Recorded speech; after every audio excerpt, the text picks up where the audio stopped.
From free to paid. How to track your lead magnet funnel and see what converts. Your free download is only worth it if it's quietly turning strangers into paying customers. Everyone can tell you how many people downloaded their free guide. Almost nobody can tell you how many of those same people later paid for something. That gap is where creators quietly lose momentum, celebrating a download spike that never turns into revenue, or ignoring a freebie that's secretly a great salesperson because its number looks unimpressive alone. A lead magnet isn't a vanity metric, it's the first stage of a funnel. And if you can't see the whole funnel, you're guessing on one of your highest leverage decisions, what to build next. Why the download number lies to you. Say your free 30-day content calendar template gets claimed 400 times this month. That sounds great in a screenshot, but 400 downloads could mean two very different businesses. One where 60 of those people later bought your paid course, and one where none of them ever came back. Same number, wildly different outcome. The download is the top of the funnel, not the result of it. Treating it as the finish line is why so many creators keep making more free content instead of asking why the free content isn't converting. The fix is straightforward. Connect 3 facts that usually live separately in your head. How many people claimed the freebie, who those specific people are, and which of them later paid you. Link those 3, and you stop guessing whether your lead magnet works. You read it off a list. The 3 numbers that actually matter.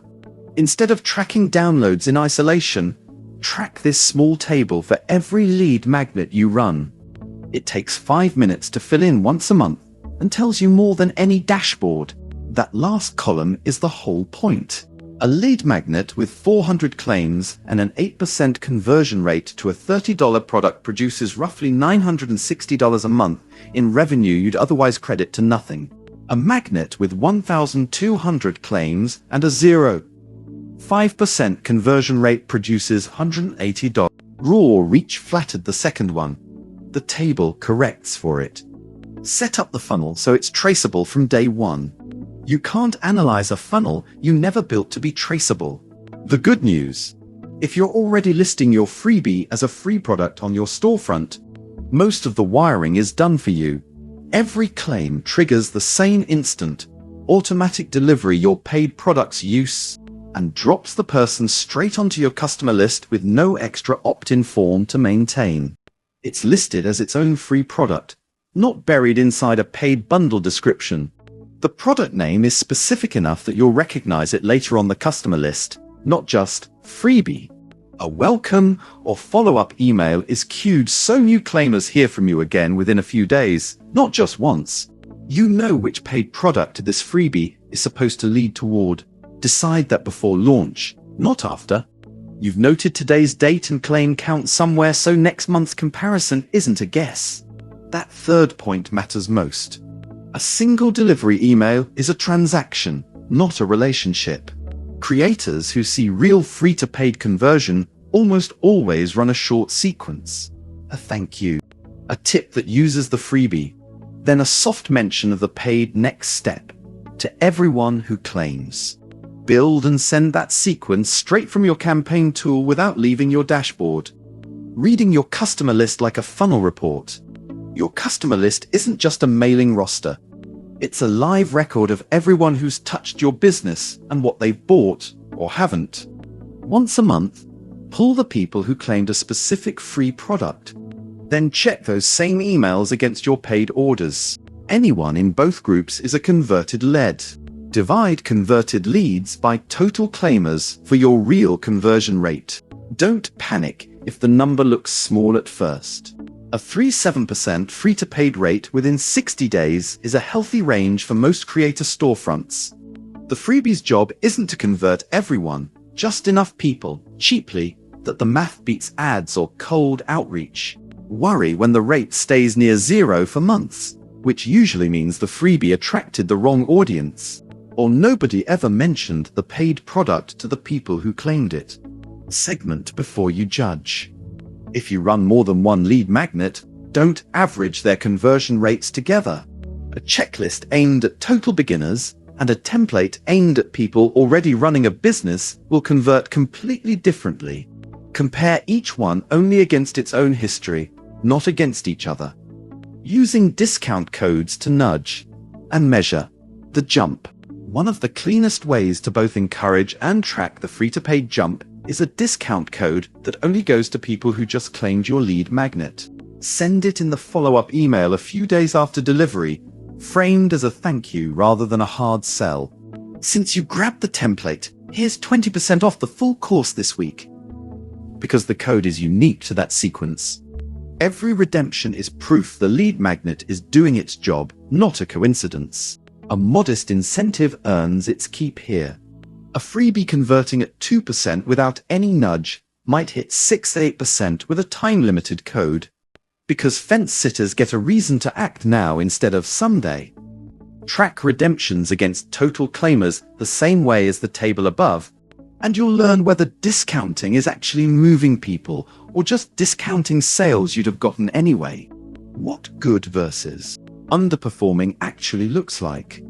A strong funnel shows steady claims, a customer list that keeps growing from that product, and a conversion rate that holds or improves as your follow-up sequence gets better. A weak one shows claims that spike once during a launch and disappear, with names that never reappear in any paid order. If you're seeing the weak pattern, the fix usually isn't a better freebie, it's a better bridge. Add a follow-up email if there isn't one, and tighten the connection between what the freebie teaches and what the paid product delivers. Pro plan creators can also layer in Google Analytics to see whether claimers even open the delivery page. Sometimes that exposes a confusing download experience, not a weak offer. A lead magnet you never measure is just content. A lead magnet you track is a sales channel. Put it on a monthly rhythm, not a daily one. Resist checking this daily. Free-to-paid conversion plays out over weeks, not hours. Set a recurring monthly review instead. Pull claim counts, cross-check against your customer list, note the conversion rate, compare it to last month. That single habit, repeated for a few months, tells you which freebies deserve more promotion and which should quietly retire. For a reference on how the flow looks end to end, a live example store shows free and paid products side by side. Creators who treat their free download as a real funnel stage, not just a nice thing they made once. Stop guessing and start compounding. Every claim becomes a name on a list. Every name becomes a chance at a first sale. It starts with putting your freebie and paid offer on the same connected storefront. Store.fan handles delivery and list building automatically, so all that's left is watching the numbers. Check the blog for more guides on turning a free audience into a paying one. Key takeaways. A download count alone tells you nothing. You need to connect it to your customer list and your paid sales. The number that matters is the free-to-paid conversion rate, not the raw download total. Every free claim should land the person on your customer list automatically, tagged by what they claimed. Discount codes and campaign emails are how you nudge free subscribers toward their first purchase, and how you measure the nudge. Review the funnel monthly, not daily. Conversion windows for a lead magnet are usually weeks, not hours. Start your creator store, free, at store.fan.